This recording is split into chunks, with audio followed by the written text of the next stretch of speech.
నమస్తే, welcome to Magna TV. నేను మీ కారుణ్య. 20 years నుంచి 20+ స్టూడెంట్స్తో సక్సెస్ఫుల్గా నడుస్తున్న కౌతల్య ఇన్స్టిట్యూట్ తిరుపతి నుంచి డైరెక్టర్ శ్రీధర్ గారు మనతో పాటు ఉన్నారు. శ్రీధర్ గారు సక్సెస్ఫుల్గా ఈ స్టూడెంట్స్కి కెరియర్ కౌన్సిలింగ్, కోచింగ్, ట్రైనింగ్, అలానే పేరెంట్ కౌన్సిలింగ్ కూడా ఇస్తున్నారు. కెరియర్లో మనకి ఎలాంటి డౌట్స్ ఉన్నాయి, శ్రీధర్ గారు మనతో పాటు ఉన్నారు, వారితో మాట్లాడదాం. నమస్తే శ్రీధర్ గారు. నమస్తే కారుణ్య. సార్, ఇప్పుడు బీటెక్ చాలామంది బీటెక్ అన్న క్రేజ్తో పేరెంట్స్ బీటెక్లో జాయిన్ చేపిస్తున్నారు. కానీ బీటెక్లో జాయిన్ అయిన తర్వాత ఇప్పుడు ఒక సర్వే బట్టి ఏంటంటే 83% మందికి జాబ్స్ రావట్లేదు. కొంతమంది బీటెక్లో జాబ్ రావట్లేదు అని చెప్పేసి ఎంటెక్ వైపు వెళ్ళినా కానీ, ఎంబీఏ చేసినా కానీ వాళ్ళకి కూడా జాబ్స్ అన్ని ప్లేస్మెంట్స్ గ్యారంటీ లేవు. ఇలాంటి వాళ్ళకి, ప్లేస్మెంట్స్ రాని వాళ్ళకి నెక్స్ట్ ఆప్షన్స్ ఏంటి? తర్వాత ఎలాంటి ఎగ్జామ్స్ అన్నా కానీ, జాబ్స్ అన్నా కానీ ఎలాంటి వాటికి అప్లై చేయొచ్చు? Competitive exams ఏమన్నాయి?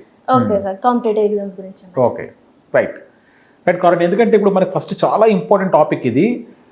బీటెక్ డిగ్రీ అయిపోయిన తర్వాత స్టూడెంట్స్ క్యాంపస్ ప్లేస్మెంట్స్ వచ్చాయి అనుకోండి, అది ఓకే అనుకుంటున్నారు. ప్లేస్మెంట్స్ రాని వాళ్ళ పొజిషన్ ఏంటి? మనకి 83% స్టూడెంట్స్కి, బీటెక్ స్టూడెంట్స్కి జాబ్స్ లేవు. లేటెస్ట్గా 2025 రిపోర్ట్ ప్రకారం. సో అన్స్టాప్ టాలెంట్ అని ఒక కంపెనీ సర్వే చేస్తే దాని ప్రకారం వచ్చిన రిపోర్ట్. డిగ్రీ స్టూడెంట్స్ కూడా పరిస్థితి ఇప్పుడు యువతకంతాని డిగ్రీ అయిపోయిన తర్వాత కానీ జాబ్స్ రాలేదని కూడా ప్రైవేట్ కంపెనీస్లో చాలా డిప్రెషన్లోకి వెళ్ళిపోతారు వాళ్ళు. చాలా చాలా సొసైటీకే ప్రాబ్లం ఇది.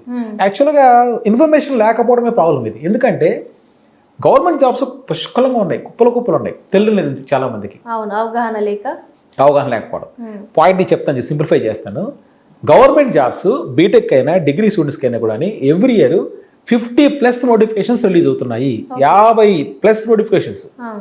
అన్నిటికీ కామన్ సిలబస్ 4 సబ్జెక్ట్స్. మళ్ళీ నేను 50 నోటిఫికేషన్స్కి 50 టైప్స్ ఆఫ్ సిలబస్ నేర్చుకోవచ్చు. మళ్ళీ 50 నోటిఫికేషన్స్కి common syllabus arithmetic, reasoning, English, GK, general awareness. Arithmetic అంటే యాప్ట్యూడ్. మన బీటెక్లోనే వాళ్ళు ఏం చేస్తారంటే యాప్ట్యూడ్ క్లాసెస్ రన్ చేస్తారు కాలేజీలో. అదే అరిథమెటిక్ అంటే. సో ఈ 4 సబ్జెక్ట్స్ నేర్చుకుంటే 50+. ఎలా? Number 1 banking sector, highest number of vacancies, రెగ్యులర్గా జాబ్స్ వచ్చేది బ్యాంకింగ్ సెక్టర్లోనే. అందుకే మీకు బ్యాంకులో చూసారంటే IBPS అనే board, institute of banking person selection. మనకి ఇండియాలో ఉన్న గవర్నమెంట్ బ్యాంక్స్లో ఈ బ్యాంకింగ్ జాబ్స్లో probation officers, clerks and SO specialist officers, ఇలా ఈ 3 టైప్ ఆఫ్ నోటిఫికేషన్స్తో పాటు చాలా అడిషనల్ నోటిఫికేషన్స్తో బ్యాంక్ వ్యాకెన్సీస్ రెగ్యులర్గా పడుతూనే ఉంటాయి. సంవత్సరానికి నియర్లీ 50 నోటిఫికేషన్ వస్తుంది, 15 వస్తుంది అక్కడే. ఎందుకంటే IBPS PO అంటే IBPS క్లర్క్ అంటాడు. మళ్ళీ రీజనల్ రూరల్ బ్యాంక్స్, సో అది మళ్ళీ PO మళ్ళీ క్లర్క్. మళ్ళీ రిజర్వ్ బ్యాంక్ ఆఫ్ ఇండియా, అది సపరేట్గా మళ్ళీ ఆఫీసర్స్ అసిస్టెంట్స్. మళ్ళీ SBI separate notification, SBI PO, SBI clerk. ఒక SBI PO శాలరీ ఎంత తెలుసా అండి? స్టార్టింగ్ ఫ్రెషర్స్గా సిటీస్లోకి వెళ్తే 1 lakh rupees per month. Degree final year student కూడా ఎలిజిబిలిటీ ఇచ్చాడు. అంటే మీరు ఒక IT కంపెనీ కాలేజ్కి వెళ్ళి బీటెక్ అయిపోయిన తర్వాత క్యాంపస్ ప్లేస్మెంట్ వాళ్ళకి వచ్చేది పాపం 10,000, 20,000 వస్తే గొప్పగా అనుకుంటున్నారు. 1 lakh ఫ్రెషర్కి ఇస్తుంది SBI. స్టేట్ బ్యాంక్, SBIలో జాబ్ అంటే టాప్ మోస్ట్ బ్యాంక్, అది ఇండియాలో number 1 public sector bank. Every year regular notifications వస్తుంది. అది ఒక బ్యాంకింగ్ సెక్టర్లో 15 వచ్చాయి. రెండోది టాప్ మోస్ట్ డిపార్ట్మెంట్ మన ఇండియాలో SSC. అంటే SSC అంటే స్టాఫ్ సెలక్షన్ కమిషన్.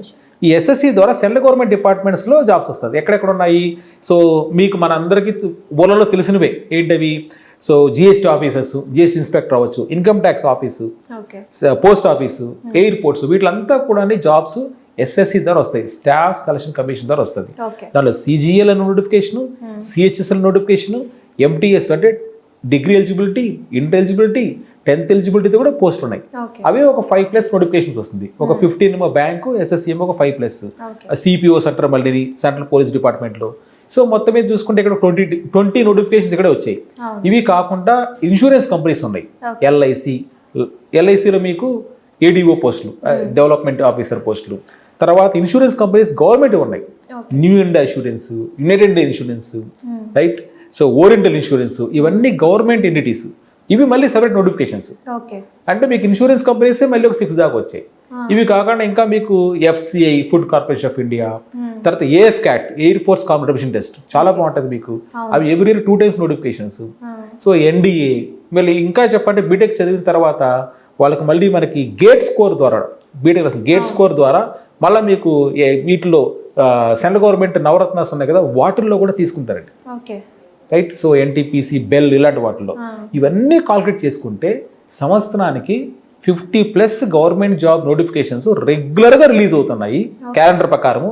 ఈ మొత్తం 50 నోటిఫికేషన్స్కి దాదాపుగా చెప్తున్న కౌంట్ అది common syllabus arithmetic, reasoning, English, general awareness okay 4 సబ్జెక్టులు నేర్చుకుంటే మీరు 40+ ఉద్యోగాలకి అర్హత ఉంది. ఓకే 1 year నుంచి 2 years కూర్చుంటే గ్యారంటీ గవర్నమెంట్ జాబ్ అచీవ్ చేయగలుగుతారు. 1 year 2 years పడుతుంది, ఓకే 6 monthsలో రాసి వెళ్ళిపోం కాదు. అవును ఆ పీరియడ్ పెట్టుకొని రాస్తారు, ఫెయిల్ అవుతారు, రాస్తారు, ఫెయిల్ అవుతారు, అలా కంటిన్యూ చేశారంటే సెంట్రల్ గవర్నమెంట్ జాబ్ ఈజీ తెచ్చుకుంటారు. ప్రైవేట్ జాబ్ ఏ నెలల్లో వీటి నోటిఫికేషన్స్ ఎవ్రీ మంత్ ఉంటుంది ఇది. ఎందుకంటే దీనికి ఇంకా ఈ 40 నేను చెప్పింది ఒక 50 దాకా నోటిఫికేషన్స్ ఎవ్రీ మంత్ ఏదో ఒక నోటిఫికేషన్ రన్ అవుతూనే ఉంటుంది. ఎక్కువగా సీజన్ తీసుకుంటే మనము ఈ జూలై నుంచి నోటిఫికేషన్ ఎక్కువ పడుతుంది. బ్యాంక్ ఎస్ఎస్సి కానీ జూలై నుంచి డిసెంబర్ లోపల ఎక్కువ ఎగ్జామ్స్ జరుగుతాయి. ఓకే సో కాబట్టి డిగ్రీ చదువుతున్న స్టూడెంట్స్ సెకండ్ ఇయర్ నుంచి, బీటెక్ చదువుతున్న స్టూడెంట్ సో థర్డ్ ఇయర్ నుంచి కూడా ఈ పోటీ పరీక్షలు కానీ ప్రిపేర్ అయితే డిగ్రీ అయిపోయిన వెంటనే సెంట్రల్ గవర్నమెంట్ జాబ్ అచీవ్ చేసుకునే అవకాశం ఎక్కువ ఉంది. సో ప్యారలల్ గా ఇది కూడా ప్రిపేర్ అవుతూ చేసుకోవచ్చు. 100%. ఒకవేళ బీటెక్ అయిపోయిన తర్వాత కూడా ఫ్రీ టైంలో కూడా మీరు జాబ్ చేసుకుంటూ కూడా చేసుకోవచ్చు, సపరేట్ టైం టేబుల్ పెట్టుకుని కూడా చేసుకోవచ్చు. ఇంకా ఏదైనా వాళ్ళు ఫర్దర్గా ఈ మీరు అడిగిన టాపిక్ మీద డౌట్స్ ఉన్న స్టూడెంట్స్ ఉన్న పేరెంట్స్ ఉన్న ఇక్కడ డిస్ప్లే అవుతున్న నెంబర్ నాకు కాల్ చేస్తే కూడా నేను వాళ్ళు క్లారిఫై చేస్తాను కూడా. ఓకే మంచి గైడెన్స్ ఇస్తారు మొత్తం. ఎస్ కారణ్య. సో మంచి గైడెన్స్ తో స్టూడెంట్స్ తర్వాత బీటెక్ తర్వాత ఎలాంటి జాబ్స్ కి అప్లై చేయొచ్చు అనేది చాలా మంచిగా చెప్పారు. ఎలాంటి డౌట్స్ ఉన్నా కానీ మీ శ్రీధర్ గారిని కింద ఉన్న నంబర్కి కాంటాక్ట్ అవ్వచ్చు. Thank you Sridhar garu. Thank you Karunya.